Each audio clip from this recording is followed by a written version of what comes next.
tadinya kan juga Persib diisukan mau mendatangkan Joe Pelupesi dan Asnawi kan. Nah, ini terakhir nih. Dari terakhir, hitungannya bukan kuota 11 pemain ya. Di kepala kita mesti kita ini dulu. Nah, tentu. Katanya karena tapi beresiko menurunkan level kompetitif. Kompetitif dia atau liganya? Dia. Oh, kalau dia harus dia katakan iya. Iya pasti seperti itu. Liga 1 sama Eredivisie, Beda. Kayak melihat Jordi Amat bahkan sempat sebelumnya main di Liga Belgia atau Norwegia, tiba-tiba main di Liga Super Malaysia. Iya, ada penurunan karir, ada penurunan. Kalau misalnya Persija ingin juga mereplikasi atau menduplikasi kesuksesan Persib di 2 musim terakhir, ya why not? Manajemen juga harus support 100% untuk tim ini. Lain Verdong, lain lagi Miss Hillhurst. Yes. Yang 2 kali gagal pindah. Ini kayaknya yang jawab ini aja nih. Tahu isi hatinya Miss Hillhurst. Yang paling complicated ternyata dia ya.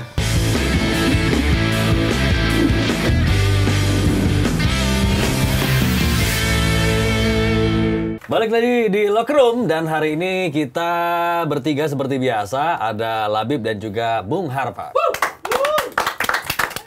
Ini kita sambung lagi ngomongin Liga 1 yang sudah memasuki pekan keempat sebetulnya. Tapi ada beberapa pertandingan yang ditunda. Nah, kita lihat dulu klasemen sementara Super League. Nah, ini dia, Persija Jakarta kokoh di puncak klasemen dari 4 kali bertanding. Poinnya adalah 9, 3 kali menang dan 1 kali imbang. Disusul Borneo, Arema, PSM, dan Persebaya. So far, gimana melihat persaingan Liga 1 sampai hari ini? Ya, BRI Super League ini mungkin musim ini akan menjadi salah satu yang paling seru dalam beberapa tahun terakhir. Beberapa tim unggulan memang kelihatannya perform lah gitu ya. Tapi beberapa juga ada yang mengejutkan, seperti Borneo misalnya, yang tadinya katakanlah nggak terlalu masuk unggulan, tapi ternyata lumayan. Sebaliknya juga ada 1-2 tim yang tadinya kita anggap akan dominan, seperti Dewa United, tapi malah kepleset. Beberapa kali kepleset. Persib Bandung, ini secara umum dulu ya, gue paparin, yang tadinya dianggap agak, bukan turun mesin ya, tapi overhaul. Overhaul, terus agak, bukan mendowngrade lagi, averaging down umur. Ya, karena mereka lepas tuh Ciro, ada Vital Silva yang berumur dengan yang muda-muda. Permajaan ya? Iya, kita pikir permajaan dalam hal usia dan juga kemampuan. Tapi kita lihat tiba-tiba menjelang bursa transfer, gila banget yang didatengin. Otaknya timnas dicangkok langsung ke Persib, dan beberapa pemain nanti kita akan bahas bersama-sama. Jadi, ya tahun ini sih gue bilang cukup menarik persaingannya, dan kita akan lihat mampukah Persib Bandung mencatatkan tripit, ataukah Persija yang akan mencuri perhatian seperti saat ini di klasemen, atau mungkin ada tim lain seperti Malut yang juga cukup perform dengan pelatihnya dari satu-satunya dari Indonesia. Oke, kalau menurut Labib, apa kejutannya, Bib?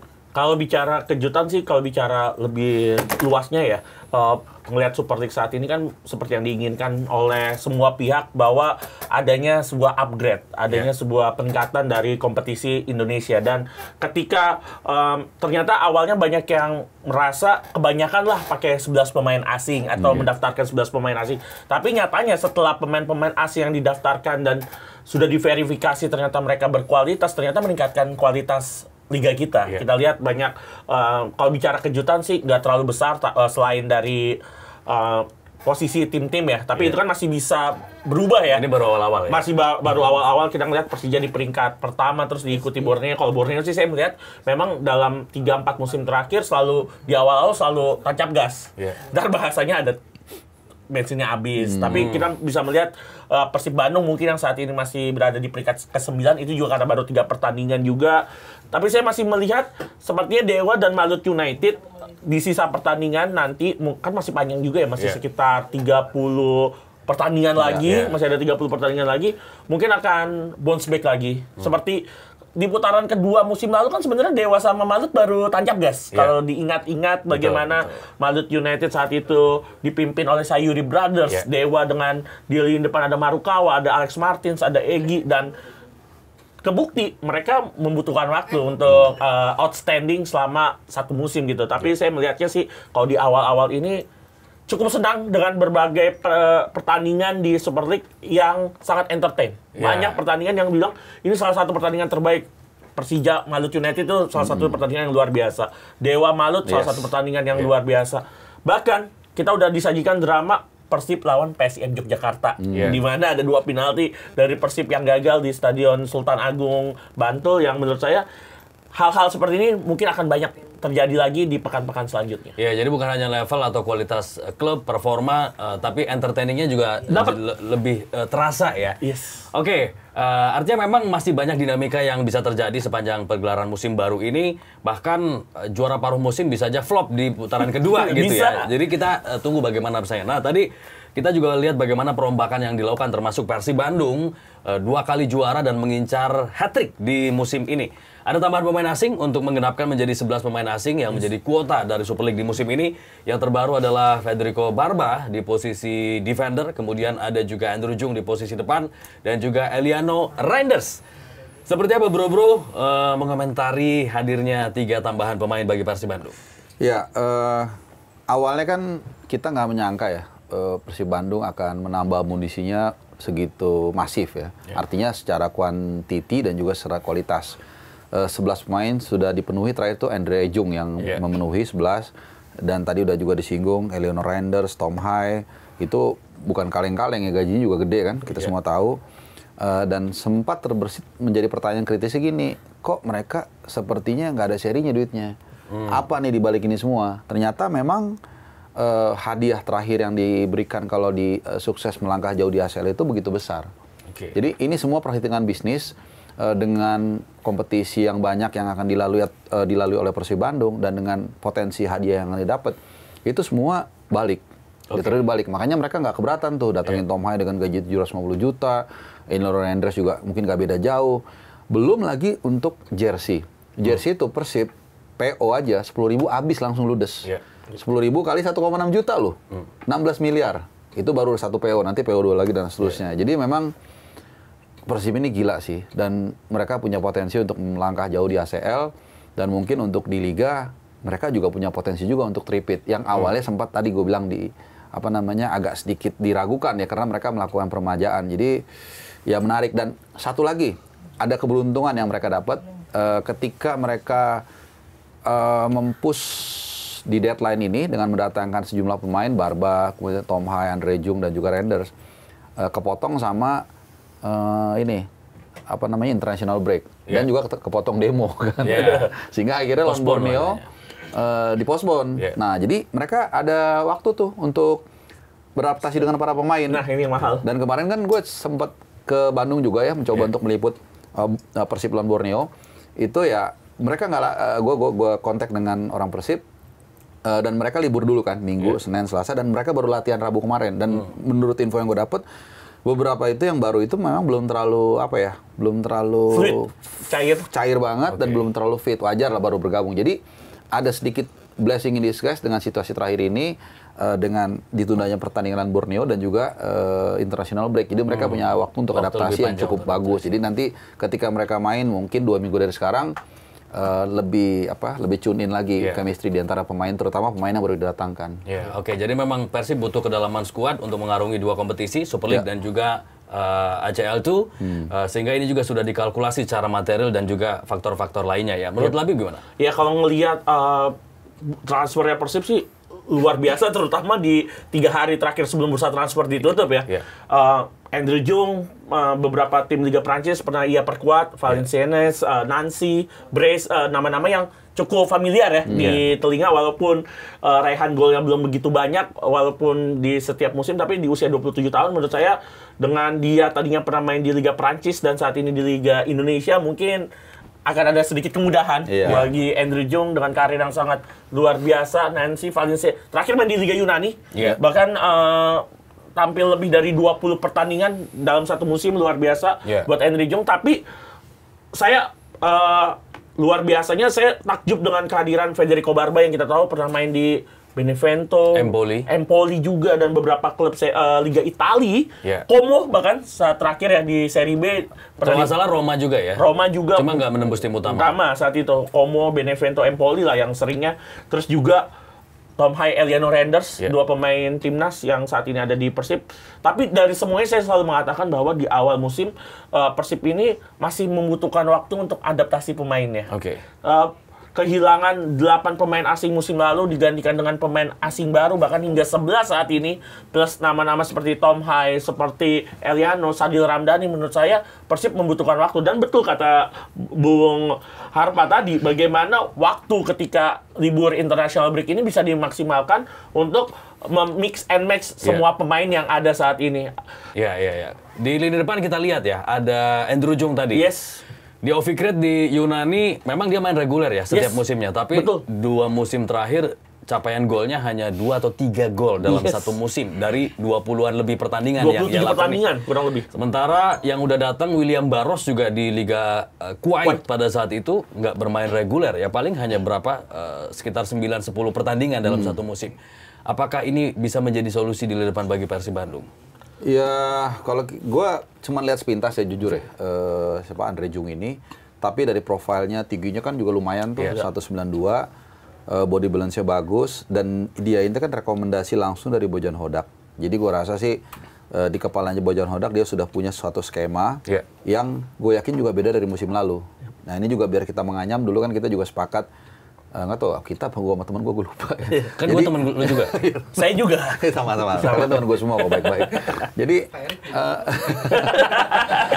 Bojan Hodak ini berpikir gini, karena kalau kita lihat di Liga Indonesia kan kayak Bali United, di bawah Teko kan 2 kali juara, abis itu dia mulai melempem, mulai mentok lagi. Jadi si Bojan Hodak ini kelihatannya juga ingin sekaligus peramajaan, sekaligus untuk mengubah strategi taktiknya supaya nggak mudah dibaca oleh lawan. Maka dia merubah ini semua. Cuman memang tantangannya adalah tadi yang dibilang oleh Labib, apakah memang bisa pemain ini bisa langsung tune in ya, tapi kan butuh waktu, dan dengan pemain-pemain yang kita tahu punya kapasitas kayak tadi, walaupun mungkin Andre Jung itu di Prancis atau di Krete itu di Liga Yunani itu kurang bagus, tapi kan levelnya kan beda. Betul. Di sana dia kayak Alano lah kalau kita bicara Persija. Di Maxwell juga sama ya. Ya, di Brazil level berapa, Level tapi di 2, sini gokil banget mainnya gitu. Dan ketika Bojan Hodak itu kan pasti ada nggak cuma 1 rekomendasi awal kan. Mungkin ada 10 bahkan 20 calon yang dia lihat, oh ini yang paling bagus, plus juga mungkin kombinasi dengan harga. Ya bisa juga pelatih mungkin kalau dikasih kesempatan dia bawa Mbappe kali ke situ kan. Cuman kan harus dikompromiskan dengan budget kondisi dari keuangan. Persib Bandung, yang itu pun menurut gue sih gokil juga ya. Semua kuota yang diberikan itu dipenuhi sama Persib Bandung, dan ya menarik lah musim ini sih intinya sih kalau gue lihat ya. Karena kalau kita lihat dari musim-musim sebelumnya, kayaknya Bojan Hodak kurang beruntung soal pemain depan ya. Selalu diganggu cedera dan lain sebagainya. David da Silva, terus juga Garvin Castana dan lain-lain. Artinya memang di posisi bomber atau target man ini menurut kalian masih mengalami masalah nggak? Atau nggak juga? Karena faktanya pemain-pemain winger gelandang ya pada produktif semua gitu, dan itu terjadi pada musim lalu. Ya, kalau saya melihat sih betul tadi Bang Fadli bilang bahwa ada sedikit masalah ya di lini depan, terutama di musim lalu ya. David da Silva hampir sepanjang musim didera atau diterpa cedera, yang memang sedikit blessing in disguise-nya Tyrone Del Pino dan Ciro Alves plus Etam bisa tampil outstanding sepanjang musim. Tapi kita lihat di musim ini kan cukup berbeda. Saya mungkin harapan dari Bojan Hodak semua pemain gak ada yang cedera, karena saya melihat William Barros walaupun memang di Liga Kuwait bukan pilihan utama, bahkan semusim hanya main seingat saya 8 pertandingan bahkan dan tidak banyak cetak gol, tapi di Super League sudah mencetak 3 gol, apa 2 gol bahkan. 2 gol dari 3 pertandingan. 2 gol dari 3 pertandingan. 0,7 gol per pertandingan. Sangat proses sekali Anda ya. Sangat detail ya, tapi melihat ini, padahal di Piala Presiden dia masih agak gamang loh. Masih gamang banget. William Barros. Tapi ternyata di kompetisinya di Super League luar biasa ya. Luar biasa. Memang lagi-lagi time will tell, butuh adaptasi, butuh waktu lagi buat pemain-pemain tersebut. Bahkan Andrew Jung, saya pernah ingat dulu di tahun 2018 ada striker Prancis Loris Arnaud. Bahkan dulu pernah main di Paris Saint-Germain dan Liga Prancis lainnya. Raihan golnya juga cuma 2-3 per musim. Tapi ketika datang ke Persela Lamongan, bahkan mainnya di Persela ya, yang kita tahu mungkin skuadnya nggak jauh lebih baik daripada di bawah Persib bahkan tim Persela bisa cetak 15 gol. Sekarang Andrew Jung yang akan disupport Etam, Sadil, William Marsilio, Lucho, Klok, Tom Hai mungkin bisa tampil lebih di musim ini. Karena kuncinya supply dari second line atau dari supply ya betul. Oke, ada juga Eleanor Reinders. Apa yang diharapkan oleh Bojan Hodak dari Eleanor Reinders? Kalau gue bilang di awal-awal ya, ketika isu antara Tom Hai mulai merebak, sebenarnya gue sempat ngobrol juga dengan Bobotoh, mereka lebih berpikir untuk kenapa nggak Eleanor Reinders saja gitu. Karena kan di area tengah itu sebenarnya udah ada Tom Hai gitu. Cuman itu tadi dua-duanya diborong juga kan, Tom Hai diborong juga, Eliano Reyes diborong karena memang area di situ kan yang agak perlu untuk Persib Bandung. Plus kalau kita lihat dia juga punya kemampuan versatile. Jadi ini adalah kelebihan dia untuk bisa bermain di beberapa posisi sekaligus kan. Kita tahu lah dia bisa main di bek kanan, di sayap kanan, bahkan juga sekali dua kali dia pernah dimainkan sebagai winger kiri. Winger kiri atau striker. Jadi itu secara teknikal dianggap sebagai sebagai keunggulan atau kelebihan dia. Nah, yang menariknya sebenarnya sedikit gue tambahkan juga. Tadinya kan juga Persib diisukan mau mendatangkan Joe Pelupessy dan Asnawi kan. Nah, ini terakhir nih. Terakhir, hitungannya bukan kuota 11 pemain ya. Ini di kepala kita mesti kita ini dulu. Nah, katanya karena rencana itu batal. Akhirnya alokasi itulah yang ditumpahkan ke Eliano Reyes untuk dipermanenkan 2 tahun. Kan tadinya kan isunya kan loan kan, pinjam gitu. Betul. Jadi karena segitu luar biasanya industri bola terutama Persib Bandung sampai mereka itu tadi berani untuk melakukan deal bisnis yang ini spekulasi nggak? Ya, semua kan spekulasi, tapi kan spekulasi yang punya proyeksi terukur gitu. Karena itu tadi kita lihat luar biasa daya beli dan fanatisme bobotoh ini dalam mendukung tim kesayangannya yaitu Persib Bandung.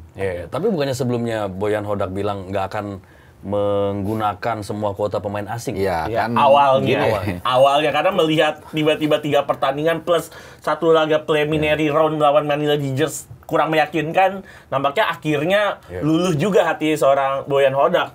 Kalau melihat Eliano Reyes tadi yang sudah diutarakan oleh Bung Harpa, saya masih agak sangsi apakah Eliano Reyes bisa cepat itu untuk adaptasi dengan permainan Boyan Hodak, apalagi kita tahu di Liga Indonesia sedikit lebih keras juga permainannya. Banyak bukan sedikit ya. Banyak lebih keras juga untuk pemain seperti Eliano Reyes, winger-winger dengan tinggi 168 cm kan banyak ya kita udah temuin. Dan back-back Indonesia tuh udah hafal banget winger-winger kayak Eliano Reyes. Tapi Eliano Reyes jelas membawa sesuatu dari PSC Zwolle, tapi kita akan melihat. Mungkin ya semua pelatih akan nelfon Johnny Jensen, pelatihnya Bali United saat ini. Gimana cara hentiin Eliano Reyes? Karena kan Eliano Reyes musim lalu dilatih sama Johnny Jensen di Zwolle, jadi mungkin ya Eliano harus upgrade kualitasnya, harus upgrade skillnya untuk menunjukkan kalau dirinya emang layak untuk didaratkan oleh Persib dengan angka yang cukup fantastis untuk ukuran sepak bola Indonesia. Waktu isu Tom Hai merebak itu kan si Bojan kan sempat ditanya kan, tuh katanya Tom Hai mau ke sini, terus dibilang siapa tuh gitu kan, terus dibilang itu jangan-jangan lagi di pesawat, kira-kira dia ngomong gitu. Jadi pelatih ini kadang-kadang poker face juga, gitu. Jadi nggak mungkin dia istilahnya polos terus dibocorin rahasianya. Satu, kedua ini kan bagian dari trik marketingnya Persib juga ya, yang mereka ingin membuat elemen of surprise. Jadi ketika kedatangan pemain jangan sampai bocor. Tapi kan ya ada aja selalu yang membocorkan gitu dengan segala ininya. Jadi ya lebih ke situ sih. Jadi mereka pasti udah punya blueprintnya untuk rundown-nya, siapa yang mau mereka kejar, siapa yang mau mereka ambil, bagaimana nanti mereka akan dimainkan, itu sebenarnya udah ada. Walaupun ya rundown itu kan kadang-kadang di tengah bisa aja berubah. Kayak tadi Joe Pelupessy, Mas Nawi mereka mau ambil, tapi ternyata kena deadline dan ataupun nggak jadi, ya udah yang ada pun gue rasa udah sangat mewah. Begitu ditanya, Tom ke Jakarta, itu Tom Lembong mungkin ya. Banyak yang mention ya. Banyak yang mention Tom Lembong ya. Pelatih-pelatih itu jago-jago poker face semua. Gue sedikit sedikit cerita mungkin 2023 pas final Liga Champions itu. Gue inget banget tuh Guardiola ditanya soal Erling Haaland, kok nggak cetak-cetak gol. Terus dia bilang gini, kayaknya cuma lu deh di ruangan ini yang pengen tanya soal dia. Itu maknanya apa? Dia tuh sebenarnya mau pura-pura seperti itu untuk membuat semuanya bertanya, mendivert pressure, gitu. Padahal semua orang pasti mau menanyakan itu sesuatu yang orang tahu gitu. Jadi pelatih itu ada saatnya dia ngomong apa adanya, benar-benar apa adanya. Ada saatnya dia ngeles, ada saatnya dia saywar, ada saatnya dia pura-pura atau ya nggak jujur lah gitu. Pelatih ini kan fungsi manajerial ya. Mungkin setengah politisi ya. Ngomong nggak harus polos, tapi juga kadang-kadang diplomatis. Maksudnya diplomatis juga, maksudnya. Karena ada makna yang tersirat juga. Kadang-kadang seperti itu. Karena ada tim yang harus dia lindungi. Betul. Memprotek tim itu tugasnya pelatih, apalagi pelatih tadi. Itu tadi Guardiola itu memprotektif supaya nggak divert itu. Dan kadang-kadang juga dia saywar ke tim lawan, dia lihat kayak Ferguson, dia lihat ini tim atau orang atau pemain yang kalau gue puji malah hancur mainnya. Dia puji tuh, wah gue kayaknya pengen dia nih di tim gue. Ada yang harus diserang lah, dihujat kasarnya seperti itu, baru dia dia mentalnya jatuh. Nah, itulah kelebihan dari pelatih-pelatih yang bukan hanya soal taktikal, tapi juga soal psikologi. Tapi di sini justru kita akan melihat ya seberapa jago Eliano Reinders. Karena selama ini di timnas juga menit bermainnya kan kurang banget ya. Artinya kalau misalnya di Persib dapat kesempatan yang lebih, masyarakat Indonesia akan bisa lebih menyaksikan seberapa kemampuan, seberapa hebat Eliano Reinders. Tapi seberapa kansnya untuk bisa mengisi starter? Di timnas apa di Persib? Di Persib. Kalau di Persib menurut saya dengan formasi saat ini 4-2-1-3 cukup besar ya. Bisa dimainkan sebagai right back, bisa dimainkan juga sebagai RWF atau LWF. Mengingat Boyan Hodak sering mengutak-atik penyerangan di sisi sayap terutama ya. Karena Boyan Hodak walaupun sering memakai Bergwinho, Etam, tapi dia juga nggak segan-segan untuk memaksimalkan Sadil Ramdhani. Febri Bow aja masih diberikan kesempatan. Jadi menurut saya untuk di lini depan nampaknya untuk posisi sayap dengan formasi 4-2-1-3 kesempatan atau chance seorang Eliano Reinders untuk bermain itu cukup besar dan sangat besar.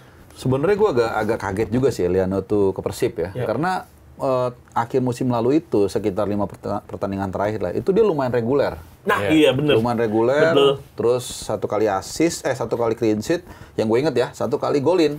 Jadi nggak, ya maksudnya dengan kualitas seperti itu di Zwolle, terus awal musim ini pun 2 kali dia main dari bangku cadangan kan, dan membawa PEC Zwolle ke peringkat atas lah. Gitu. Jadi ya dengan kualitas begitu sih artinya buat di Persib Bandung sih dia luar biasa. Harusnya main sih harusnya main ya, terutama di kanan sih kalau sebenarnya yang lebih kagetnya lagi atau surprise-nya dia datang ke Super League sih. Karena dia main. Karena kira-kira gara-gara apa tuh, Bebe?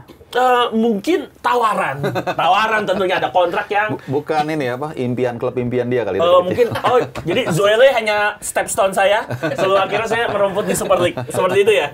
Tapi apakah bagus, Pak? Ini kan menambah kuota diaspora masuk ke Super League ya. Gini, kemarin ini di Bandung juga ya, gue ngomong dengan teman-teman bobotoh. Sebenarnya kita kesimpulannya gini, kalau sebagai bobotoh pasti senang, pasti senang, betul. Gitu, dan itu wajar, normal. Itu tim kesayangan kita misalnya ada pemain bagus datang. Tapi kalau untuk visi dan misi mendatangkan diaspora gitu untuk main. Untuk klubnya ya, untuk klub yang didatengin. Tapi kalau sebagai dari sudut pandang tim nasional, kalau gue sih agak menyayangkan.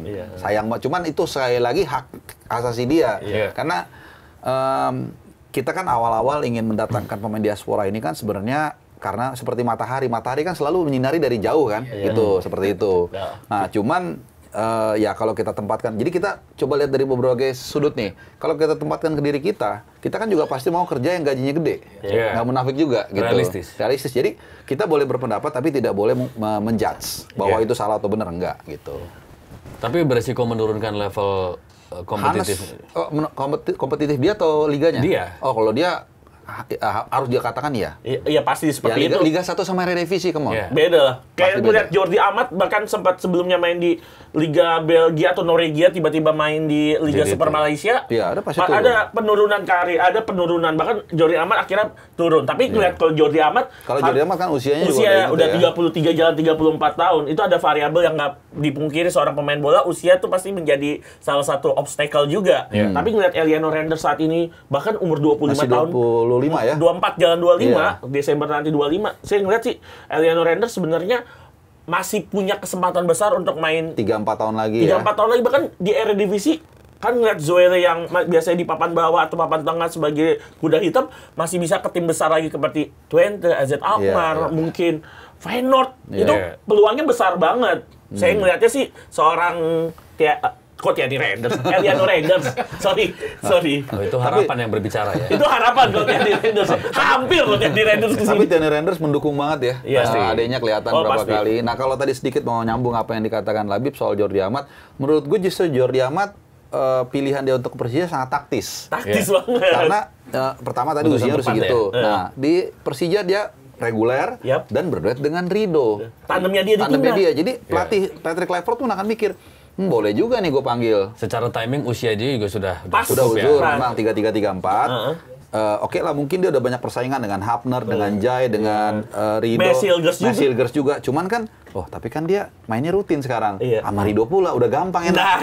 Makanya mungkin itu salah satu alat. Selain dia juga senior lah, menjadi mentor mungkin di ruang ganti. Jadi akhirnya dia pilihan dia sangat tepat. Gitu. Nah, kalau Reinders ya mungkin agak kalau gue bilang sih kenapa nggak 2-3 tahun dulu lagi di Eropa, tapi terlalu udahlah. cepat ya. Menurut gue kita. Tapi satu lagi. Kalau ada statement dia bilang ada pemain-pemain diaspora ini bisa meningkatkan kualitas liga, come on, emang itu bisa? Gitu, Kalau mau meningkatkan kualitas liga, gue rasa bisa aja. Kalau gue bilang meningkatkan dalam banyak hal, animo juga, exposure gitu. Nah, tapi ke pemainnya kan enggak. Jadi kayak ibarat rata-rata kan, dia di sini, liga kita di sini, kan pasti begini nanti. Karena kita uji aja hipotesanya. Coba sebutkan mana pemain yang pernah main di Liga 1 terus bisa main lagi di Eredivisie. Nggak ada kan? Gitu. Jadi atau mungkin nanti sekarang nih Eliana Oh, bisa. ada. Bisa Mungkin yang aja. banyaknya RST divisi ada. ya tapi siapa? Mungkin ya kalau main nggak di ada. nggak Even banyak. RST Divisi nggak ada, susah. Sulit Jadi ya. Sulit. barrier-nya tuh udah di sini gitu. Udah di susah. Pali sih pernah ya waktu itu di Persija terus akhirnya ke Telstar, Almer, Ya. Oh, itu di RST ya? RST Ya, tapi paling cuma satu kan. Jadi Nggak rata-rata banyak. kalau udah sampai Liga 1 ya udah. Lu paling mentok mungkin Thailand Iya. atau apa Iya, gitu. apalagi mungkin terkendala regulasi juga ya. Ya. Pajak dan lain sebagainya. Oke. Hmm. Tom Hay nih. Yes. Masuknya Tom Hay di lini tengah Persib, skenario-nya akan seperti apa? kalau gua ngeliat Tom Hay ini kan biasa sebagai seorang gelandang tengah di Regen Persib main pakai double pivot. Ini iya. udah cocok banget. Tadi yang Bung Harpa bilang kalau Jordi Amat di Persija center back sama Rido ke timnas bisa efeknya. Nah, ini efeknya di timnas atau di tim sebelumnya seperti Heron Van dan Almero sebagai seorang di playmaker ataupun playmaker murni. Dan di Persib nampaknya akan mendapatkan peran serupa. Jadi kalau ngelihat Tom Hay saat ini kan usia dia 30 tahun sebenarnya di antara udah lepas dari masa prime seorang pemain sepak bola dan menuju usia yang mungkin dibilang senior juga di sepak bola usia 30 tahun. Jadi menurut saya sih potensi besar seorang Tom Hay memberi ledakan, menawarkan ledakan untuk tim Persib Bandung ini besar banget. Jadi menurut saya ini satu nama yang menurut saya bisa outstanding dari tim Persib. Jika apalagi nanti main sama Marklock secara bahasa nggak terkendala. Bisa saling menutupi. Marklock ini kan tipe gelandang yang bisa main di bawah, main ke dalam ya. Seorang defensive midfielder juga bisa. Box to box juga bisa. Tom Hay lebih ke depan. Bisa saling tukar role atau peran dengan Marklock juga sih menurut saya. Atau Lucho. Bisa juga. Itu kalau ngelihat di Almer City musim lalu ya, itu umpan-umpannya Tom Hay itu gokil banget sih. Nomor 2 terbanyak ya minute play dia. Itu ya. Jadi bisa ada satu pertandingan kalau nggak salah dia kalah 5-0, cuman umpan-umpannya bagus. Cuma striker busuk, men. Jadi, Oh, ada asisnya. Di pertandingan itu ada asisnya dia. Makanya gitu. Jadi Dan ini bisa kita lihat juga di timnas. Pemain yang paling banyak umpannya dan akurasinya tinggi, salah satu Tom Hay. ya gue rasa isunya dia soal endurance ya, daya tahan kan. Iya. Nah, meskipun kita semua rata-rata kan tahu ya, dia biasanya maksimum mainnya tuh bagus tuh 70 menit mungkin. Ya, tapi kan itu di level timnas. Ketika lu lawan Jepang, lu lawan Saudi, ini kan level Liga 1. Jadi gua rasa dengan stamina yang ada pun mungkin dia main 80-85 menit mungkin masih oke juga. Ya, tapi ngelihat Tom Hay di Almer cukup banyak minute play-nya juga dan beberapa pertandingan timnas kan lawan Jepang dia 90 menit bahkan dicoba. Mungkin udara ya mempengaruhi juga saat itu. Osaka mungkin Agak adem ya. agak adem, mirip-mirip 13 derajat dengan Belanda. Jadi menurut saya sih mungkin faktor cuaca juga. Mungkin kalau di Bandung kan adem tuh. Mungkin bisa tuh main 90 menit. GBLA jujur dingin, apalagi Jalak Harupat. Tapi nggak Jalak main. Harupat lebih dingin lagi Lebih dikit dingin, ya. tapi nggak di Jalak Harupat. Di GBLA kemarin pas lagi ACL tuh saya cek di suhu derajat 23. Menurut saya adem ya untuk seorang pemain yang biasa main di Eropa. Support mungkin yang jadi masalah ketika ntar away ke Madura siang-siang, away ke Padang siang-siang, main di Jakarta mungkin siang juga mungkin atau malam, nanti itu mungkin yang jadi isu bagi seorang Tom Hay. Mungkin tapi Boyan Hodak pasti akan memberikan akan memberikan advice juga bagi seorang Tom Hay bagaimana cara mengarrange, cara mengadjust ketika menghadapi away days. Iya. Karena sebenarnya yang dibutuhkan dari seorang Tom Hay adalah long pass-nya kan. Dengan style of play yang seperti itu juga kayaknya fisik sebetulnya nomor 2 gitu kan. Beda kayak kalau misalnya seorang ball winner gitu yang harus kemana-mana ngejar bola. Oke, kita akan lihat nanti ya seperti apa spek terjang pemain-pemain asing dan juga pemain diaspora baru yang dimiliki oleh Persib Bandung dalam rangka target hat-trick juara di Super League. Kita lihat sang rival utama yaitu Persija Jakarta yang saat ini sedang kokoh di puncak klasemen dari 4 kali bertanding dengan meraih 10 poin di Super League. Apa yang membuat Persija Digdaya dari 4 pertandingan mampu menceploskan 11 gol dan hanya kebobolan 2 kali? Kalau saya melihat sih Mauricio Souza mendapatkan tim yang ia butuhkan, bukan pemain yang dia inginkan. Oke. Kita ingat ketika pertama kali ia melatih Madura United di Super League 2023-2024, dia mendatangkan pemain-pemain yang belum pernah merumput di Super League saat itu. Ada Hugo Gomez, ada Kleberson, pemain-pemain yang satu negara dengan dia. Ditambah, ini mirip-mirip dengan Madura, tapi saat ini beda lah mungkin levelnya Madura dengan Persija. Persija udah sebelumnya diisi pemain-pemain nasional juga, pemain-pemain timnas senior atau timnas U23, U20 bahkan. Ngelihat kombinasinya dengan Alano, Maxwell, ini pemain-pemain yang tadinya tuh Persija di awal pengen mendatangkan pemain Argentina dan Portugal juga, tetapi mungkin Mauricio Souza berkelakar dengan manajemen bahwa dia membutuhkan pemain yang memang yang dia butuhkan, bukan yang manajemen inginkan. Dan satu hal yang saya salut adalah Persija mengumumkan pelatih dulu. Baru langsung pelatih, baru pemain-pemainnya. Biasanya kan kalau klub Indonesia pemainnya siapa, pelatihnya nanti nih terakhir-terakhir. Tapi untuk case dari Mauricio Souza, dia tiba-tiba diumumkan ketika musim 2024-2025 baru selesai beberapa waktu, tiba-tiba langsung diumumkan Souza, dan dia ingin mendatangkan pemain-pemain Brazil. Bahkan pemain-pemain Brazil yang musim lalu udah di Persija nggak dilepas, seperti Carlos Eduardo yang mendapatkan perpanjangan kontrak dan tampil luar biasa. Baru 2 kali kebobolan. Jadi menurut saya memang ini udah tim yang di-set timnya Mauricio Souza. Jadi Mauricio Souza sangat gampang untuk mengkombinasikan, untuk memodifikasi tim ini menjadi tim yang berprestasi. Iya, karena memang di awal Pak Prapanca juga bilang musim ini pendekatannya akan beda. Jadi pelatih benar-benar diberikan keluasan yang besar gitu ya. Setelah evaluasi mungkin di musim kemarin tidak seperti apa yang diharapkan. Kalau menurut Bung Har, Pak? Ya, tadi pertama memang itu pemain yang datang ke Persija itu kalau kita lihat kan nggak semua juga punya nama ya. Dari awal ya. Kayak Alano misalnya, siapa yang tahu sebelumnya. Tapi kemudian bisa perform. Tapi bukan hanya itu menurut gua. Tapi kalau kita lihat dari beberapa pertandingan, misalnya waktu Persija lawan Persis dan juga terakhir lawan Dewa United, itu pendekatan yang dilakukan oleh Souza itu sangat simpel. Tiap pertandingan dia selalu berbeda.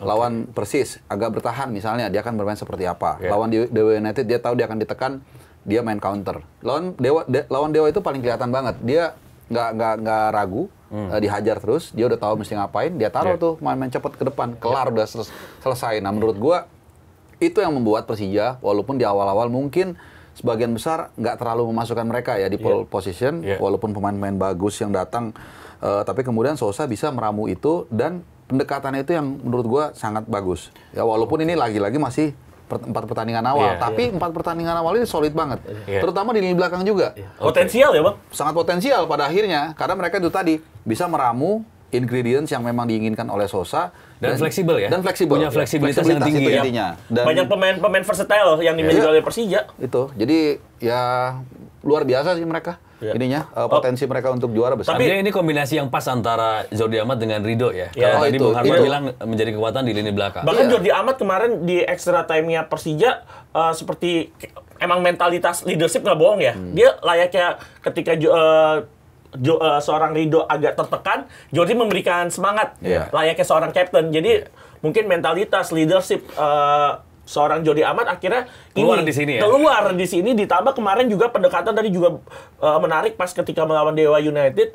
Biasanya lini tengah diisi Van Basten, Calonigo dan juga Gustavo França. Kemarin Gustavo França yang biasa main free roll diganti Hanif Syahbandi, seorang ball winner. Ini kan approach yang berbeda karena lini tengahnya Dewa United mengerikan, Mesidoro, Hugo Gomez, ditambah Marukawa yang liar di sisi sayap. Jadi ini satu hal yang sangat luar biasa. Ngomong liar kok sambil ngeliat gua gitu. Aduh, liar maksudnya apa ya, Beb? Berarti introspeksi. Tapi melihat approach dari Mauricio Souza ini cukup menarik dan melihat kedalaman Persija juga musim ini nampaknya banyak pemain yang ketika hilang seperti Ilham Rio Fahmi yang harus kena suspended digantikan Nico tampil luar biasa juga, jadi nggak ada masalah sejauh ini. Dan gue rasa si Souza ini benar-benar melakukan risetnya dengan baik ya. Hanif Syahbandi tadi dia tahu latar belakangnya seperti apa. Oh, dia punya kemampuan jadi pemain depan juga. Kemudian dia explore, dia tempa, ternyata bisa. Dia taruh itu faktor X element of surprise yang mungkin Rick Ring juga mungkin nggak ngeh. Sehingga akhirnya kemarin dia tampil sangat luar biasa. 2 asis ya, Bung? Iya. 2 asis kemarin. Mungkin nggak nyangka juga si bahkan Jan Ode. si Hanif ini kan dari zamannya Thomas Doll hingga kemarin pelatih setelah Thomas Doll yaitu Carlos Peña, itu pernah diposisikan sebagai left center back, DMF, CMF, kemarin sebagai AMF, bahkan seperti second striker ya, Bung. Di belakangnya Maxwell kemarin mainnya. Luar biasa. Dan ini Gustavo Almeida belum main ya? Gustavo Almeida belum main. Kemungkinan besar mungkin abis international break. Nah, kira-kira nanti Gustavo Almeida sudah bisa main, semakin terginas lini depan atau gimana? Ya, kalau Labib ngelihatnya sih, ngelihat Maxwell, ngelihat Alano, ini Bruno ini sebenarnya pemain sayap semua loh. Pemain-pemain yang posisinya adalah winger forward atau inside forward, yang artinya pemain yang melebar gitu. Kalau Gustavo Almeida kan number 9. Pure number 9, goal getter sejati gitu. Jadi menurut saya nggak ada masalah. Ini jadi ngeliat Maxwell yang biasa main di sayap tiba-tiba ditaruh center forward dan besok ke salah satu posisi favorit sebagai winger, nggak ada masalah untuk menaruh seorang Gustavo Almeida. Jadi mungkin saling mengisi. Apalagi lagi-lagi saya bilang faktor bahasa di sini luar biasa. Persija Janeiro ya sekarang namanya ya. Ada 15 orang, 10 pemain asing Brazil, 1 Jepang. 5-nya ini coaching staff. Jadi walaupun pemain-pemain baru ini datang dari Brazil, mereka nggak merasa jauh dari negaranya. Karena ada 15 orang atau 14 orang yang sama dari negara tersebut. Jakarta rasa sambal. Jakarta rasa Janeiro. Iya, makanya itu yang Brazilianisasi. Musim ini tuh berwarna banget sih semuanya. Termasuk juga kita lupa menyenggol soal tim promosi kan. Yang ternyata nggak ada yang dibawa sama sekali loh. Persijap tuh banyak pasar yang mengatakan bahwa mereka akan degradasi langsung. Ada di papan tengah. Persib kalah sama Persijap. PSIM juga bisa menang lawan Malut yang sedang bagus-bagusnya. Jadi makanya gue bilang musim ini tuh top lah Super League. Benar-benar super. Artinya benar kan? Benar. Kualitas kompetisinya terdongkrak. Iya. Jelas. Menjawab Bapak produser tadi kan? Iya. Apalagi kalau misalnya coachnya Bung Fadli lagi. Pertanyaannya soalnya agak-agak tendensius tadi ya. Makanya gue nggak nanya. Ada yang nanya. Ada yang nanya. Udah ditahan-tahan. Iya.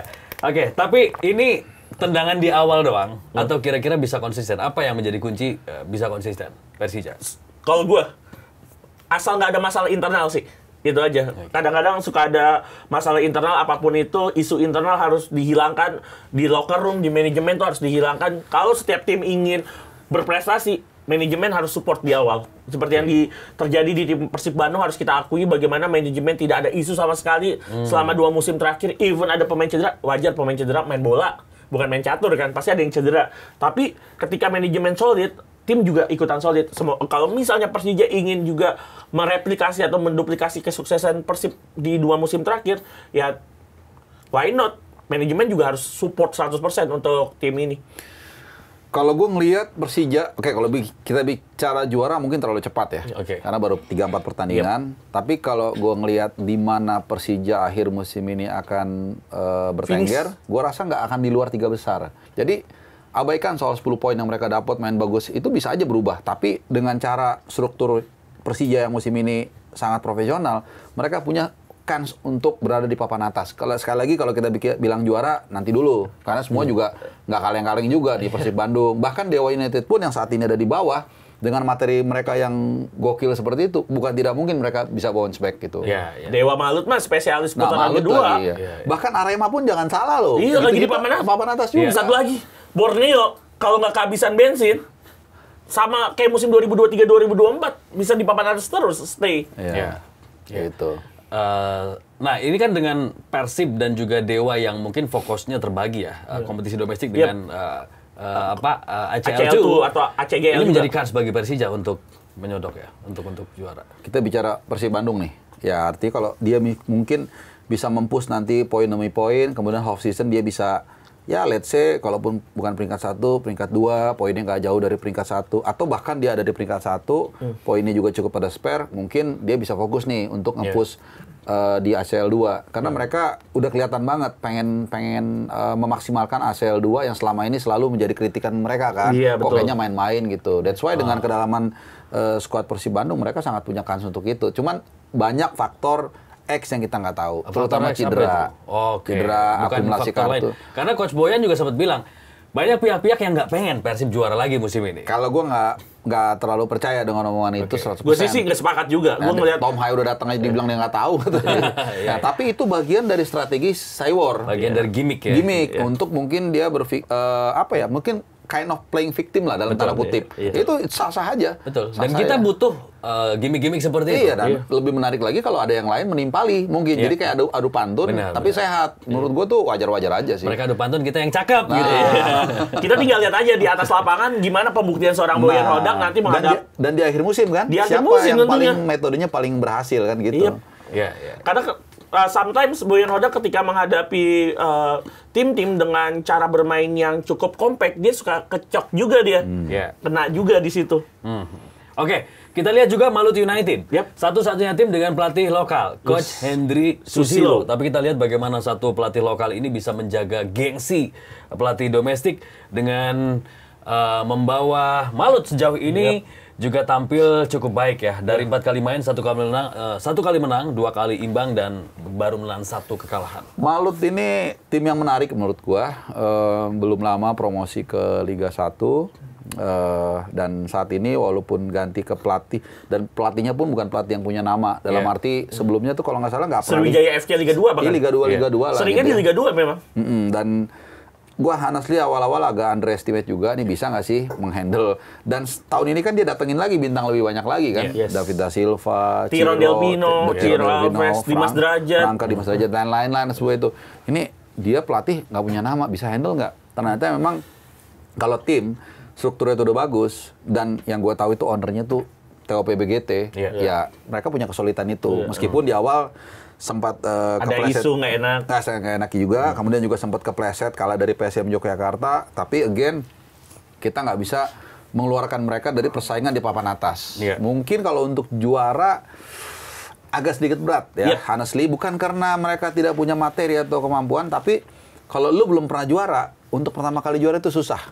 Itu gue ingat apa yang dikatakan oleh Pep Guardiola pas dia menang Liga Champions. Jadi dia ditanya, gimana nih? Apakah setelah ini lu bisa juara lagi? Dia bilang belum tentu, tapi it's more comfortable. Nah, Malut kan belum pernah. Jadi secara psikologi bukan yang nggak bisa. Berarti harus lawan Inter dulu ya? Iya, di final champion gitu. Enggak juga. City dan PSG sama-sama lawan Inter. Artinya kan kalau yang udah pernah juara dan sering langganan ya udah pasti Persib, Persija Jakarta. PSM bahkan pernah juara. PSM pernah juara juga, dan even Borneo pernah juara juga. Walaupun regular series. Jadi mentalitas mereka sudah terbentuk. Tapi again, history made to be broken. Bisa aja ini akhirnya yang pertama kali kita ngomong. Tapi secara materi, secara kemampuan, secara mainnya enak banget Malut. Enak banget. Dan mereka cukup cerdas. Kita bisa lihat waktu lawan Dewa misalnya. Ditekan habis-habisan, that's okay. Mereka jaga pertahanan, manfaatin kesalahan lawan, mereka bisa menang. Cuman itu tadi sempat kepleset lawan PSIM, ya nanti tetap mereka masih punya peluang, ada 30 pertandingan, tersaji 190 poin yang bisa mereka raih. Iya, kalau ngeliat Malut United sejauh ini kan mereka kan banyak tulang punggung mereka pemain-pemain ex Persib Bandung. Mungkin kalau saya melihat ya, kalau saya bisa implementasikan apa yang diinginkan oleh Coach Hendry Susilo, melihat Tyrone Del Pino, DDS, Ciro, Gustavo Fransa, sekarang ada Dimas Derajat, ditambah ada Septian David. Nampaknya main defense counter ala Persib Bandung not bad sih buat Hendry Susilo. Iya, memang mereka coba bermain bertahan berapa menit, nanti ketika ada momen untuk melakukan counter attack, fast break, mereka bisa maksimalkan itu dengan sayap-sayap cepat saat ini. Yance. Sayuri Brothers itu masih menjadi salah satu mesin. Tetap gacor. Makin gacor. Bahkan dulu kan kita taunya Yakob sama Yance itu punya gap permainan yang cukup jauh ya ketika di PSM Makassar. Sekarang pas di Malut seimbang. Yance golnya kemarin pas lawan Persija bagus banget. Itu pas lawan Persija, Malut tuh kan main defense. Persija main 10 orang, mereka baru keluar nyerang. Tapi yang lagi-lagi Persija nggak mau kalah gitu aja di JIS, dibalas lagi. Itu salah satu pertandingan seru banget itu pertandingan. Itu duel taktikal tim manajemen yang terbaik saat ini dalam 4 game week ya. Oke. Kita akan terus ikutin ya bagaimana persaingan di Super League musim ini, dan tentu kita juga menantikan siapa yang nanti akan keluar sebagai juara. Sekarang kita juga bahas soal bursa transfer, terutama pemain diaspora. Yang terbaru adalah Calvin Verdong yang akhirnya bermain di Ligue 1 bersama Lille. Kita udah tahu ya, dia udah resmi 3 juta euro, main di Liga, juaranya Liga Champions. Paris Saint-Germain. Dia akan 2 kali berhadapan dengan Paris Saint-Germain. Tahu nggak yang akan dijagain siapa? Dembele, men. Iya. Dembele, Achraf Hakimi, doesn't matter dia mau dilewatin, tapi lu begitu tiba-tiba ketemu pemain Arab sama Thailand, bisa nih gampang. Segitu mentality ya. Gue bukan meng-underestimate mentalitinya. Ketemu 2 kali Marseille, kemudian 2 kali Monaco, dan seterusnya. Ya kalau mau dilebaran sedikit, nanti ke Kevin Dix juga di Liga Jerman, ada duo di Serie A juga, ya gok sih. Iya, kalau melihat Kelvin Verdong 58 miliar lebih bahkan nilai transfernya luar biasa. Tapi ternyata nggak sebesar yang selama ini terpublish ya. Iya, itu kan value-nya. Itu kan cuma MV ya. Proyeksi. MV doang, itu proyeksi doang kira-kira. Tapi kan deal-dealannya, nilai kontrak yang tersisa bersama Nijmegen mungkin menjadi salah satu angka yang akhirnya keluar 3 juta euro. Sepakat sama Bung Harpa tadi, akan ada satu momen di mana dia akan menghadapi PSG, menghadapi Marseille, Olympique Lyon, Rennes, dan tim-tim lainnya, Europa League bahkan saat ini, dan akan satu tim dengan Nabil Bentaleb, dengan Andre Gomez, nama-nama yang lebih familiar dibandingkan temannya dia di Nijmegen mungkin. Ada Ethan Mbappe bahkan, adanya Kylian Mbappe juga, dan Oliver Giroud. Menurut saya ini salah satu momentum mahal bagi seorang Kelvin Verdong, dan bukan tidak mungkin. Karena kalau saya lihat di sepak bola Eropa, pemain ketika main di Eropa, 6 bulan itu ketika pemain itu bisa increase atau bisa meningkat luar biasa, signifikan, bisa downgrade banget. Nah, kita akan melihat seorang Kelvin Verdong, apalagi lawannya mungkin di posisi left center back ada Alexandro, salah satu debutan juga di tim nasional Brazil.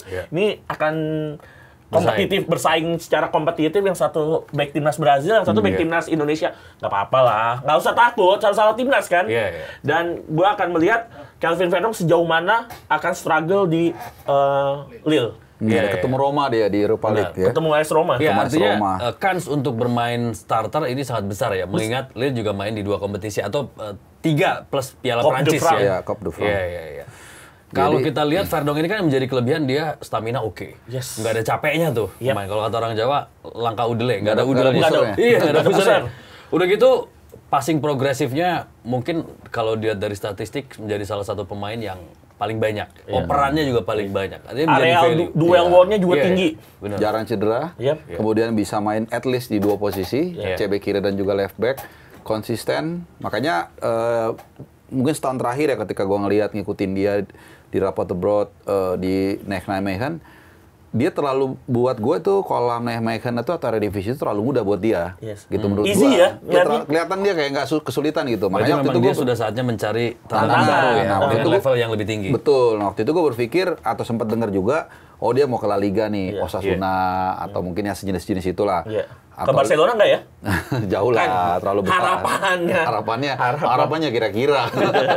Harapannya main di Barcelona. Atau di Liga Jerman, di kasta-kasta papan-papan tengah atau bawah nggak apa-apa. Ternyata dapatnya Lille, menurut gue sih ini over ekspektasi gitu. Lihat Lille musim lalu di Liga Champions sih luar biasa loh dengan Jonathan David. Bahkan pemainnya Lille aja ke Juventus loh. Madrid kalah kan? Madrid kalah. Dia tuh bahkan ketika lolos ke babak per-8 final posisinya unggulan.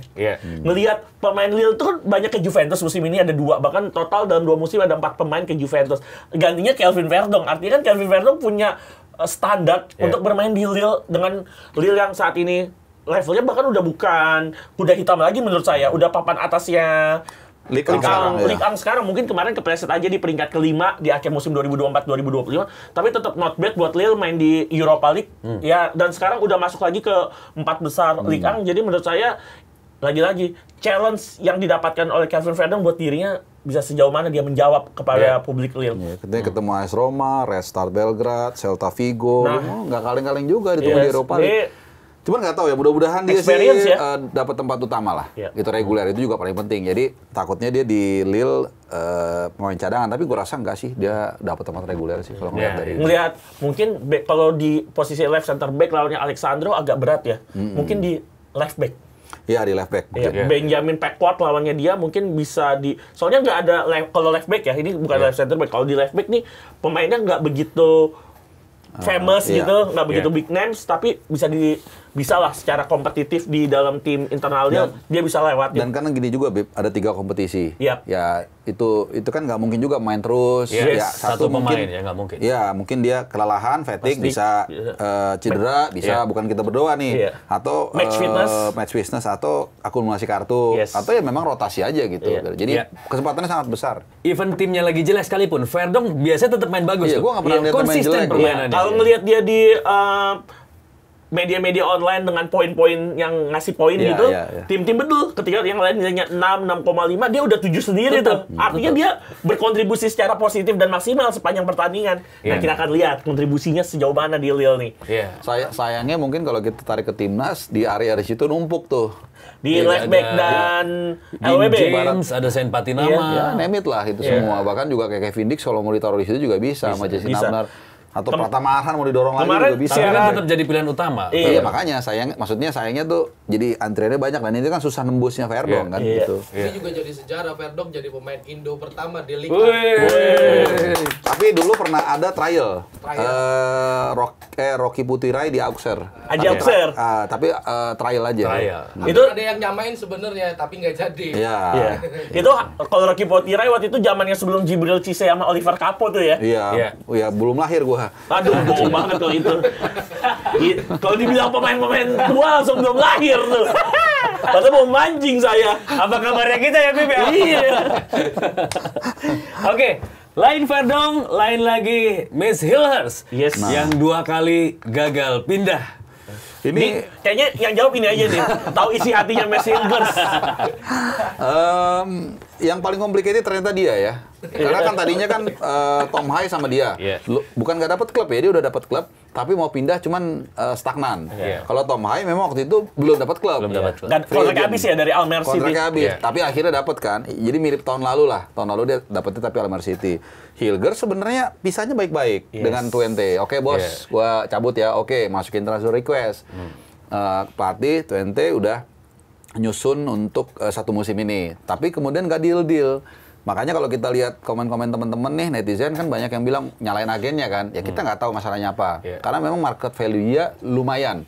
Walaupun penampilannya agak turun, tapi gue yakin masih lumayan. Nah, gue juga nggak ngerti kenapa kemarin sempat mau ke Stade de Brest. Tapi tes medis telat ya? Tes medis telat. Karena di Prancis itu jam 8 malam. Jam 8 malam tanggal 1. Jadi hari Senin kemarin 1 September. Ternyata beda-beda nih. Inggris tanggal yang sama tapi 23, 59, 59. Belanda tanggal 2. Beda-beda. Nah, Belgia bahkan lebih lama sedikit. Belgia tuh tanggal 6 apa 8 gitu ya. Nah, coba dia mau kemarin tanggal 2 itu kan masih ada deadline-nya Eredivisie. Mau coba ke Go Ahead Eagles. Klubnya Dan James. Sekarang nggak jadi juga. Nah, sekarang hanya tinggal sisa beberapa opsi buat dia. Belgia, ini yang mungkin ya. Bulgaria, Turki, Yunani kalau nggak salah Yunani. Nah itulah kurang lebih beberapa negara yang liganya belum tutup, masih beberapa hari lagi. Nah, makanya dari itu dia nggak memutuskan untuk nggak datang dulu ya ke Habib yang ngomong ya. Oh enggak, cuma nanya ke Bung Arab. Make sure. Kalau gue nggak mau nyimpulin. Oh nggak nyimpulin. Tapi ada info yang mengatakan bahwa dirinya jangan panik. belum siap jadi Bung Arab. Tapi memang katanya seperti itu. Iya, isu yang muncul karena seperti kan itu. kalau misalnya tiba-tiba dia deal dengan Unwrap misalnya Belgia, dia kan harus tes medis di situ. Mungkin itu alasannya. Ya, mungkin kita berikan waktu juga bagi Messi Hillhurst. Bijaksana banget. Wajar lah. Wajar. Ini akun IG-nya kan. akun lagi. Waktu dan tempat untuk Messi Hillhurst. Kita berikan waktu juga, kesempatan juga buat Messi Hillhurst karena melihat usia yang saat ini masih 25 tahun dan dia juga infonya dari umur 11 tahun sudah di FC20, dia juga membutuhkan suasana baru, kondisi yang baru juga. Kita mungkin kalau tadi bilangnya mungkin ke Belgia, harapannya kan mainnya bukan di Liga 2-nya. Harapannya kayak Liga 1 lah. Liga 1 kayak Anderlecht, Gen atau Klub Brugge, Genk dan sebagainya. Harapannya kan seperti itu. Kalau mungkin ke Turki bisa lawan-lawannya oke nggak ke basic yang atau Fenerbahce? Buziapor itu Iya. Transpor Bursaspor, mungkin. Sivasspor. Tapi Turki lumayan loh. Lumayan. Nah. Karena jatahnya dia ke Eropa juga lumayan banyak Iya, ya. iya. Jadi ya kita doakan mudah-mudahan Mercedes cepat mendapatkan pelabuhan barunya. Iya. Pelabuhan Tanjung Priok. Disapu langsung. Oke. Nah, dengan Miss Hilger yang saat ini lagi fokus untuk mencari klub baru, untuk musim baru, akhirnya dia nggak bisa gabung timnas untuk menghadapi FIFA Matchday, menghadapi Taiwan dan juga Lebanon. Ini tanpa adanya Miss Hilgers akan optimal nggak trial and error dari Patrick Kluivert? Ya sedikit berubah lah rundownnya. Karena pasti kalau Hilgers ikut memperkuat timnas di FIFA Matchday kali ini, pasti dia ada porsinya. Yeah. Walaupun kita tahu selama ini trio yang emang udah pakem itu ya JJR itu kan, Jai, Justin Abner sama Rizky Ridho. Tapi gue yakin kalau ada Miss Hilgers pasti dia dimainin minimal 1 kali dari 2 pertandingan tersebut gitu. Jadi nggak terlalu ganggu sih menurut gue. Yang penting nanti pas Oktober round 4 dia hadir. Ya walaupun belum tentu inti juga ya, cuman kan kita nggak tahu dalam sebulan ini ada apa dengan Ridho, ada apa dengan Hapner, atau ada apa dengan Jai. Seperti itu. Tapi sebenarnya seorang pemain yang lagi ngurusin transfer bisa nggak sih tetap main? Karena kan ada agent yang ngurusin, atau secara psikologis pasti akan terdampak. Kalau bicara ada beberapa negara yang harus medical test itu yang setahu saya yang pemain tersebut harus hadir. Apalagi tenggatnya udah mepet ya. Dan tenggatnya udah mepet, dan tadi kan kita udah bilang bahwa hanya tinggal beberapa negara yang bursa transfernya masih dibuka, udah nggak banyak lagi. Makanya sebenarnya lebih enak ketika dia udah dapat klub yang dari jauh-jauh hari. Jadi lebih fokus ke timnas juga nggak terpecah. Bahkan Miss Hilgers juga infonya kan juga nggak ikut training campnya Twente juga, udah nggak main sama Twente. Jadi pasti match fitness sedikit-sedikit ada problem. Sebenarnya nilai plus adalah ketika mendapatkan klub sejak awal bursa transfer adalah ya dia ikut training camp, dia sudah bermain, bahkan kan sudah ada 2-3 pekan ya di liga-liga Eropa yang sudah berlangsung gitu. Jadi mungkin yang jadi masalah saat ini match fitness seorang Miss Hilgers mungkin nggak sebaik kemarin, tetapi kita lagi-lagi ini juga penting buat karir seorang Miss Hilgers ke depannya, usianya juga masih muda, jadi ya kita kasih kesempatan buat Miss Hilgers. Oke, apa yang perlu dicoba oleh Patrick Kluivert di FIFA Matchday 2 pertandingan ini? Kalau menurut gue ya, coba udah pasti, namanya juga uji coba kan. Cuman jangan terlalu ekstrim. Oke. Tadinya gue adalah orang yang berpikir, kenapa lu nggak coba misalnya contoh 4 back. Ya. Tapi buat apa kalau nanti ujung-ujungnya lu tanggal 8 sama 11 Oktober lu pakai 3 back juga? Tapi kan namanya mencoba. Iya. Untuk melihat. Tapi nggak sekarang. Karena lu bukan saatnya. Karena banyak banget PR-nya nih. Contoh, menguji pemain yang baru sembuh dari cedera. Misalnya Kevin Dix. Dia gimana nih? Udah oke belum? Kedua, kita ada 3 pemain baru loh. 3 pemain baru yang skenario-nya harus diatur dengan baik nih. Ada Adrian Wibowo, ada Miliano Jonathan, sama ada Zelstra. Ini bagaimana nih? Karena ini kan kalau kita sepakat ini untuk mengganti Ole kan? Siapa yang main di pertandingan lawan Taiwan, siapa yang main pertandingan lawan Lebanon, apakah setengah babak atau seperti apa? Kemudian juga ada pemain potensi yang selama ini nggak dapat kesempatan seperti Dean James, misalnya gimana nih? Gitu. Makanya tadinya gue pikir misalnya ke penjaga gawang ya, tadinya kalau ada Martin Paes nggak cedera, gue yakin itu satu pertandingan satu kiper ganti-gantian Emil. Tapi sekarang kan cuma ada Emil. Nah, apakah ini juga satu PR sendiri? Apakah Emil dua-duanya? Perlu dicoba dong yang atau lain. Emil sama Hernando. Nah, apalagi kan di Surabaya. Kebetulan dia juga di Persebaya Surabaya. Kemudian kita nggak tahu Martin Paes sampai kapan dia pulih. Kalau ternyata di sampai round 4 dia nggak pulih, otomatis deputinya naik adalah Hernando Ari. Ya kalau misalnya tiba-tiba kenapa-napa sama Emil, dia naik, tapi dia nggak pernah dapat uji coba Hernando Arinya. Kurang juga. Jadi ini complicated nih. Nah, di situasi seperti ini, lu bikin percobaan-percobaan yang lebih lebar lagi, ini jadi nggak fokus menurut gua. It's not the time. Oke, coba-coba beberapa. Berarti memang kurang banyak waktunya ya. Harus lebih banyak lagi. Iya, karena FIFA Matchday sisa 2 match doang. Gitu. Tapi gini, selama ini itu aja hampir 1 doang tinggal kan, karena Kuwait gagal. Iya. Gitu. Tapi selama ini ketika dilatih Patrick ya, kita menangnya tipis tapi kalahnya gede. Apakah jangan-jangan memang juga itu karena memang tidak memainkan formasi favoritnya Patrick dan juga Alex Pastur? Pastur kan 4-2-3-1, Patrick 4-3-3, sama lah. Hampir mirip gitu kan.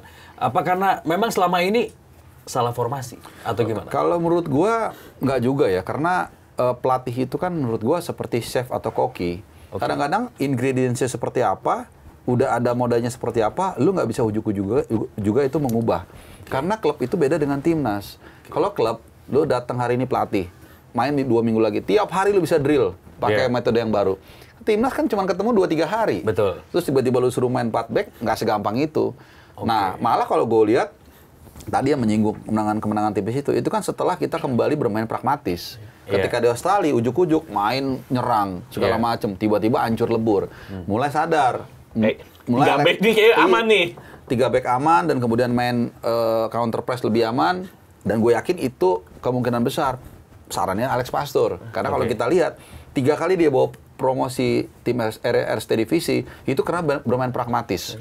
Nah, lawan Bahrain kita main pragmatis, lawan China bermain pragmatis, lawan Jepang ya udahlah nggak usah dibahas. Kita lepas mungkin. Kita lepas. Jadi menurut gua artinya formasi bukan segalanya ya? Nggak segalanya, karena udah main seperti itu bertahun-tahun. Kalau gue ngeliat timnas saat ini yang paling tepat sisa 2 pertandingan sebelum menghadapi bulan sesungguhnya di bulan Oktober. Ini tuh saat yang ngedrill sih, saatnya pemantapan buat tim. Oke, boleh tadi kita nyoba 1-2 pemain, tapi tetap utamanya kita bagaimana nanti kita menghadapi Arab Saudi dan Irak. Kita coba nanti kita akan bermain seperti apa, dicoba. Situasionalnya adalah ketika kita menghadapi Tiongkok Taipei dan juga Lebanon, apalagi Lebanon tipe-tipe mainnya mirip nih, sama-sama Timur Tengah dengan Arab Saudi dan juga Irak yang banyak menggunakan fisikal, teknikal, dan tentunya ada yang namanya drama. Ini yang harus kita hadapin nantinya. Ini mirip-mirip, apalagi Arab Saudi nanti tuan rumah nih, ada aja nih pasti nih. Jadi situasinya ini kita mau menuju ke 2 pertandingan yang paling penting dalam sejarah negara ini sejak merdeka. 180 menit, Bung. 180 menit. Tapi situasinya banyak PR-nya nih. Ada yang cedera, ada yang baru bergabung, dan lain-lain. Jadi nggak gampang juga. Jadi benar-benar dibutuhkan rundown yang mantap, dan yang kedua juga improvisasi di tengah-tengah nanti. Dalam 2 pertandingan ini kita nggak tahu apa yang terjadi. Dan again, sampai Oktober kita pun nggak tahu apa yang terjadi. Gitu. Jadi sangat tricky. Belum lagi masalah mendasar kita soal stamina. Kita main jaraknya hanya 72 jam 15 menit, gue hitung. 3 hari kurang. Iya, 3 hari lebih dikit. 3 hari lebih dikit, sorry. 72 jam 15 menit. Dari kita padahal selesai. mungkin 17 menit loh lebihnya. Iya. Oke lah, 3 hari. Tergantung kalau injury time-nya lama, itu gue hitung. Ya 3, itu pun setelah kita lobby kan. Jadi agak mundur. Kalau nggak di lobby, itu kita cuma 68 jam. Jadi kurang dari 3 hari. Sementara Saudi jaraknya 6 hari, men. Wow. Plus tuan rumah, plus lagi pemain-pemainnya itu sudah aklimatisasi. Kan 95% pemainnya di Saudi Pro League kan. Jadi suhunya udah biasa. Udah dapat. Nah, kita nanti, para pemain backbone kita kan dari Eropa kebanyakan. Mereka dari Eropa, Oktober itu udah dingin, Pak. Jadi itu benar-benar banyak banget tantangannya yang harus kita hadapi. Benar. Tapi katanya Saudi banyak yang absen ya pemainnya? Lebih bukan ke absen sih, banyak pemain yang tidak mendapatkan minute play di Saudi Pro League. Itu sebenarnya nilai plus buat kita. Kita tahu Saudi Pro League sekarang banyak diisi pemain-pemain dari Eropa. Pemain-pemain inti, bahkan ini sudah diutarakan oleh seorang Roberto Mancini. Ketika dulu kenapa saya bisa bermain imbal 1-1 dengan Indonesia? Pemain andalan saya, Aldawsari, Muhammad Kanu tidak mendapatkan minute play. Itu betul. Dia tidak mendapatkan minute play bersama Al Hilal atau klub-klubnya. Jadi ini sebenarnya kesempatan buat kita ketika saya melihat juga memang bahkan Muhammad Kano yang kita tahu sehebat itu di lini tengah Arab Saudi nggak mendapatkan minute play di klubnya. Aldawsari mulai berkurang. Terus paling yang masih bermain tuh yang backnya aja tuh yang suka provokator tuh, Al-Bulaini. Provokator. Tenang, ntar diberesin sama Ragnar itu. Yes, oke. Wah, Haji. Tapi hati-hati juga Hapner nih. Karena karakternya kan masih El Preman itu kan. El Preman, apalagi kemarin sempat posting yang dia hangat pemain Arab Saudi. Sama di Fortuna terus di Fortuna Sittard kan dia bikin 1 pelanggaran, tapi nggak kartu merah sih. Cuman nggak penting, itu karakter dia yang agak eksesif, yang berlebihan. Yang gue takutnya itu kalau siapa tuh Hervé Renard ya, pelatih Saudi itu melakukan PR-nya, itu bisa aja hal kecil. Pakai lo pancing dia biar kelar gitu. Nah, itu harus kita waspadai. Benar. Kita memang butuh ya karakter pemain keras seperti Hubner, tapi harus penuh perhitungan juga ya, harus terukur gitu. Terkalkulat lah. Ya. Tapi dengan adanya Mauro Zilstra ya. Seberapa layak kalau kita lihat dari rekornya nih, Mauro Zilstra selama di Volendam ya. Seberapa kuat nanti efek dari Mauro Zilstra dan seberapa layak dia menggantikan oleh Romoni. Kemudian juga Miliano Jonathans yang jadi winger kanan ya. Dia kan tipikalnya kayak Robben lah ya, cut inside. Shooting, placing atau passing gitu kan. Seberapa besar kekuatan lini depan kita dengan tambahan-tambahan ini? Iya, kalau saya lihat sendiri kehilangan oleh Romani jelas satu kerugian besar, tapi masuknya Zylstra sama Jonatas jelas mempertebal kedalaman skuad kita ya. Kalau saya sih tertariknya sama Jonatas sih. Ini bisa jadi nama besar buat kita di sisi sayap, apalagi bersama Utrecht langsung mendapatkan minute play sejak lumayan sejak musim lalu dan musim ini udah jadi pemain super sub-nya Utrecht yang artinya dia mendapatkan kepercayaan dari tim Utrecht. Berarti levelnya kan luar biasa untuk pemain yang neneknya lahir di Depok ini. Neneknya ya? Iya, dari 12 marga itu ya. Dari 12 marga ternyata lahirlah Miliander Jonatas, kita lanjutkan. Jadi menurut gua dan kakeknya masih ada di Depok kan? Lanjut ya. Jadi siapapun yang datang, siapapun yang ada di tim ini jelas mempertebal kekuatan tim nasional Indonesia. Kalau dari 3 nama itu ya, kalau memang kita nanti main dengan target man, ada Mauro Zylstra, ada Miliano, ada Adrian Wibowo. Kalau kita tempatkan di pole position, kalau gue bilang Miliano nomor 1. Yes. Oke. Karena secara minute play tadi Labib udah paparin di Utrecht dia cukup level juga ini. Secara level juga ya. Utrecht di atasnya Volendam dan di atasnya LE lah, dia LEFC Adrian Wibowo. Kemudian juga sangat agresif. Walaupun posisi dia kan forward right. Jadi ini sebenarnya transformasi dia tuh mirip Ole. Ole juga sama persis di Utrecht juga forward right jadi target man. Dia juga kalau memang jadi ya dan hampir pasti jadi akan seperti itu, dari forward right nanti di timnas akan jadi target man. Pole position kedua menurut gua ada di Zylstra. Oke. Secara profile sebenarnya yang paling drill number 9 dia. Emang posisinya itu. Benar. Hanya di Volendam musim ini dia baru 1 kali masuk di SP. Baru 1 kali. Belum main ya. Dan belum main pula. Belum main. Jadi competitiveness levelnya agak dipertanyakan. Tapi again kan walaupun dia gacor di Volendam Junior ya atau tim B U21 ya. Kayak Jens Ravens sih berarti tim mudanya.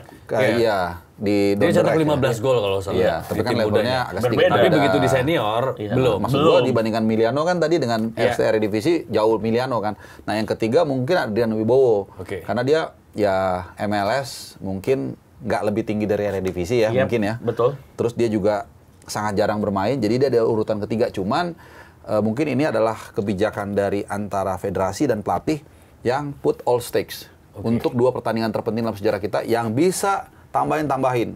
Yang mungkin akhirnya 3 nama ini kan, walaupun maksimalnya. Adrian belum punya. Walaupun Adrian bukan naturalisasi ya, setahu gua dia masih bisa milih paspor. Usianya masih 19 tahun, maksimal 21 ya, Bang? Nah, kalau nggak salah itu, jadi dia nggak naturalisasi. Jadi semua yang mungkin untuk Oktober ini dimaksimalin. Jadi mirroring dari tanggal 5 dan 8 ini kita akan lihat nih, nanti bisa kelihatan kira-kira bentuknya seperti apa nanti untuk tanggal Oktober tahun 4 nanti.